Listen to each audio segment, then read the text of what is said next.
You know, in my everyday conversations, I've met people who could drain the energy out of any room within minutes. You probably have too, those who always have to show off, or always have something to criticize. No matter what topic you bring up, they somehow make it about them, talking endlessly as if they're on stage. And when you try to respond, they cut you off, correct you, or drop a negative comment that ruins the mood completely. It's exhausting, isn't it? Now, imagine being in a group of 5 friends, and just one of them is like that. It can ruin the whole vibe. But here's what I've learned after years of talking to all kinds of people. There's actually a way to handle these conversation destroyers without offending them, and even make them like you more. Sounds unbelievable, right? But stay with me, because I'll show you how this works. And if you keep watching until the end, I promise, you'll walk away with a secret that changes how people feel about you. Alright, let's dive in. When I used to face people like this, I'd feel frustrated and helpless. No matter what I said, they'd find a way to dominate or bring the tone down.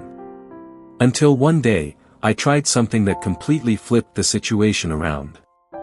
I call it the curious fool technique. It sounds funny, but it works like magic. Whenever I met someone who talked too much or acted like a know-it-all, I didn't argue or correct them.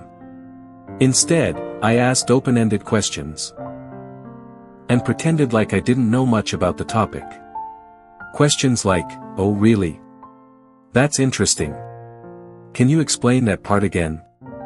Or, "I didn't quite get it, what do you mean exactly?" You see, people who talk too much love attention, but they hate being forced to prove what they said. Because once they have to explain vague, abstract things, they start realizing they don't actually know as much as they think. Their brain starts scrambling for answers, and suddenly, they feel uncomfortable. And the more they talk, the more they dig themselves into confusion. It's not about embarrassing them, it's about gently letting reality do the teaching. Once they feel that pressure, they naturally tone down their behavior. They'll talk less, listen more, and, most importantly, they won't hate you for it. I've seen it happen again and again. You don't silence them by force, you let them silence themselves with logic. It's smooth, smart, and effective. Now let me tell you a story that perfectly shows this. A few years ago, I was having coffee with 4 friends, we hadn't seen each other in ages. We were catching up, laughing, and everything felt great, until one guy started doing his thing. He's that type who always has to say something smarter than everyone else. One friend mentioned he was planning to buy an apartment, and this guy jumped in. "Don't do it," he said. "Living in an apartment is awful. It's cramped, it's unsafe, it's full of problems." You could literally feel the mood drop. Everyone got quiet. But instead of arguing, I decided to try my little trick. I said, "Oh, really? You seem to know a lot about apartments. Have you lived in one before?" He paused. No, but I have a friend who did." I smiled and said, "That's great. Can you introduce me to him? I've been looking for someone to ask about their experience." Now he was trapped. If he gave me the number, I'd know whether that friend was real. If not, he'd lose credibility. So he just mumbled, I'll have to ask first." Everyone laughed, softly, kindly, and just like that, the tension disappeared. From then on, he spoke more carefully, and the conversation became much lighter. That's how powerful the curious fool method is. You don't have to raise your voice or fight back. You just stay calm, polite, and ask the right questions. The person doing all the talking will suddenly start thinking twice before speaking. Because deep down, nobody wants to look foolish. And that's the beauty of it, you never attack, you never mock, but you still change the dynamic. Now let's take another example. Same group of friends, different topic. Someone brings up a new TV show, let's say a rap competition. Everyone's chatting, but then that same friend says, those shows are all garbage. Here we go again. So instead of saying, "You're wrong," I just ask, garbage. What do you mean by that?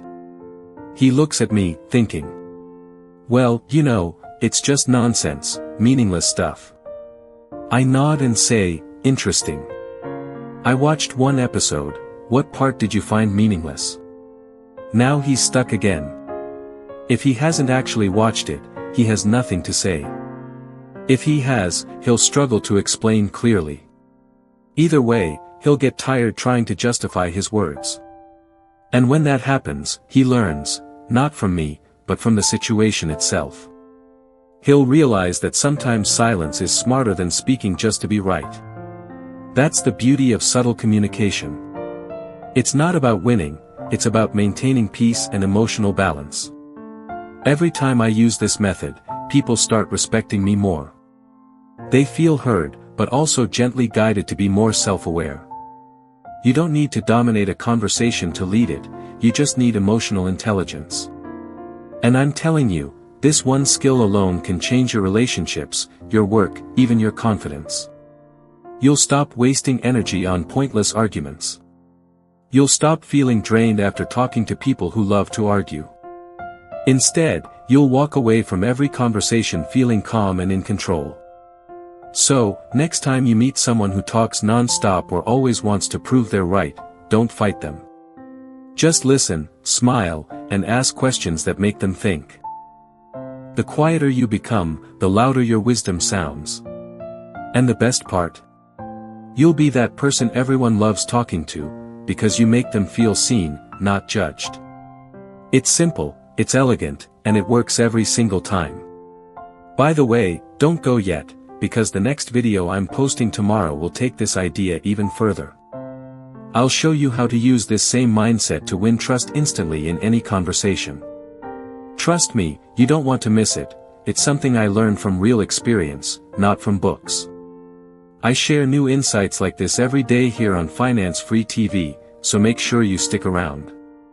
If you apply what you learned today, your voice won't just be heard, it'll be remembered. And that's how you speak in a way everyone loves listening to.